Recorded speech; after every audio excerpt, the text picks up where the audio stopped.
atomic emission, spectra, and atomic absorption spectra. Atoms and molecules of solids, liquids, and dense gases emit continuous electromagnetic radiation when they are heated or absorb energy in other forms. On the other hand, atoms and molecules of rare gases, like hydrogen, helium, and neon, when heated, emit electromagnetic radiation that is not continuous. Here, hydrogen gas is present in a discharge tube, a glass tube that is first evacuated and then filled with the gas that we wish to study. There are two metal plates. A voltage is applied between the plates. At a certain voltage, the atoms comprising the gas start to ionize, that is, lose their electrons.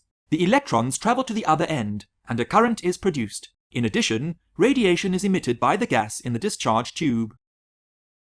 When the radiation is analyzed using an instrument called a spectrometer, only certain wavelengths of electromagnetic radiation are seen as lines. Each element emits its own characteristic radiation, depending on the atomic structure of the element. The radiation is a fingerprint of an element. These lines are called spectral lines, and the set of lines for a particular element is called the atomic emission spectrum of that element. Let us understand why this phenomenon is observed.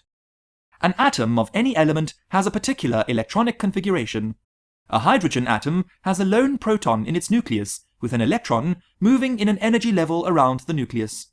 When external energy is supplied to the atom, the electron gets excited and jumps to a higher energy level. However, the electron is not stable in this higher energy level. It returns to a lower energy level, and the energy is released as a photon of energy. The photon will have a certain frequency that is determined by the difference in the two energy levels. E photon equals HF photon equals EH minus EL, where EH is the energy of the electron in the higher energy level, and EL is the energy of the electron in the lower energy level. If the electron is excited to a different higher energy level and returns to a lower energy level, the photon of energy emitted will have a different frequency. Such discrete frequencies of radiation emitted by the atom will appear as discrete lines in a spectrometer. The atomic emission spectrum for hydrogen is shown here. The emission spectra for mercury and neon are also shown. Since the frequencies of radiation in the emission spectrum of an element are related to the transition of an electron between the different energy levels in that element, which are unique, the emission spectrum of each element is unique. Hence it serves as a fingerprint for identifying any gas. This has wide applications in chemistry, material science, and astronomy. The reverse of this phenomenon is also observed. When electromagnetic radiation of various frequencies are incident on atoms of an element, the particular frequencies that match the transition between energy levels of an electron in that element are absorbed. The other frequencies are not absorbed and are reflected. Here, white light is shone on hydrogen, and the reflected radiation is analyzed using a spectrometer. The spectrometer shows continuous radiation, with gaps indicated by black lines. These are the frequencies of radiation absorbed by the element.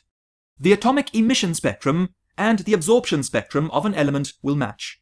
The energy needed to move an electron from a particular lower energy level to a particular higher energy level in an element is the same as the energy released when an electron drops from the higher energy level to the lower energy level. Hence, the lines match. The absorption spectrum of radiation from a distant star is analyzed to determine the elements present in the star and the percentage composition of the star in terms of the elements. Starting to feel it? Now go master it with